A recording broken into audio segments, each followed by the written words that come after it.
திரைப்படங்களின் ப்ரமோஷன் நிகழ்ச்சிகளுக்கு ஏன் செல்வதில்லை என்று செய்தியாளர்கள் எழுப்பிய கேள்விகளுக்கு நடிகர் யோகி பாபு கோபமடைந்தார். விஜய் கார்த்திகேயன் இயக்கி கிச்சா சுதீப், நவீன் சந்திரா, யோகி பாபு, தீப்ஷிகா என பலரும் நடித்துள்ள மார்க் படத்தின் செய்தியாளர்கள் சந்திப்பு சென்னையில் உள்ள தனியார் ஹோட்டலில் நடைபெற்றது.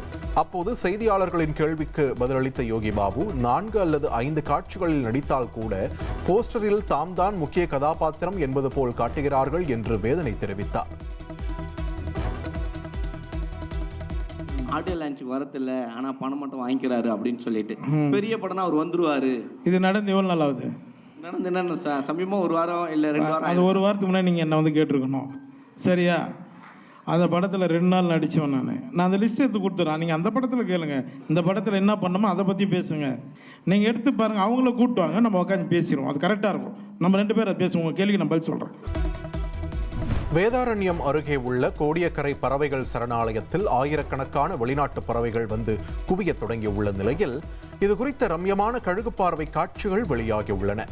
செங்கால் நாரை, பூழைக்கிடா, பூநாரை, கடல் காகம், கடல் ஆலா மற்றும் உள்ளான் வகைகள், வரித்தலை வாத்து உள்ளிட்ட பறவைகள் ஆயிரக்கணக்கில் இங்கு குவிந்துள்ளன. கூட்டம் கூட்டமாக குவிந்துள்ள பறவைகள் சிறகடித்து செல்லும் கண்கொள்ளா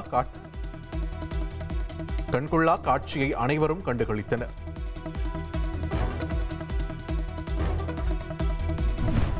நவம்பர் மாதத்திற்கான சிறந்த ICC வீராங்கனையாக இந்திய வீராங்கனையான ஷெஃபாலி வர்மா தேர்வு செய்யப்பட்டுள்ளார். ICC மகளிர் கிரிக்கெட் உலகக்கோப்பையின் இறுதி ஆட்டத்தில் 78 பந்துகளில் 87 ரன்கள் எடுத்ததோடு சில முக்கிய விக்கெட்டுகளையும் வீழ்த்தி இந்தியா கோப்பையை கைப்பற்ற பெரிதும் உதவிய ஆல்ரவுண்டர் ஷெஃபாலி வர்மாவின் சிறந்த ஆட்டத்தை அங்கீகரிக்கும் விதமாக அவருக்கு இந்த விருது அறிவிக்கப்பட்டுள்ளது.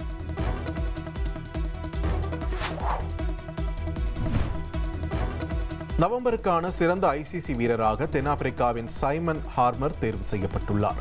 அண்மையில் மேற்கத்திய இந்திய அணியை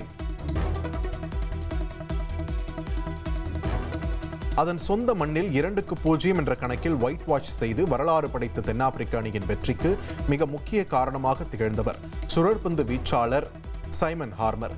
இந்திய பேட்டர்களை திணறடித்த அவர் இந்திய அணிக்கு எதிரான 2 டெஸ்ட் போட்டிகளில் மட்டும் 17 விக்கெட்டுகளை சுருட்டியிருந்தார்.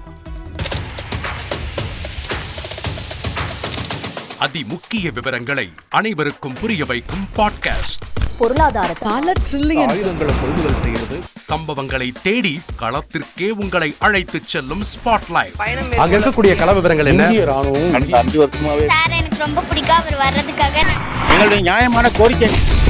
Even at the cost of stopping. பார்வையாளர்களையும் செய்திக்குள் பங்கெடுக்கச் செய்யும் மக்கள் குரல்.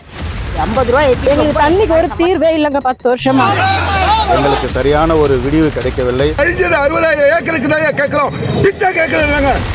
புத்தம் புதிதாக, வித்தியாசமாக. சில இடங்கள்ல பாகிஸ்தான்லயே பாராட்ட வேண்டாம், ஆனால் அதற்கு கொச்சைப்படுத்த வேண்டாம் என்று நான் கேட்டுக்கொள்கிறேன். மதத்தால் இனத்தால் மக்களை எப்படியெல்லாம் பிளவுபடுத்த முடியுமோ அந்த பிளவிற்குண்டான ஆயுதமாக இந்த மாநாட்டை அவர்கள் பயன்படுத்த நினைக்கின்றார்கள். அரசியலிலிருந்து சினிமா தனித்து இயங்க முடியாது. அனைத்தும் உங்களுக்காக. எப்போதும் இணைந்திருங்கள் தந்தி டிவியுடன்.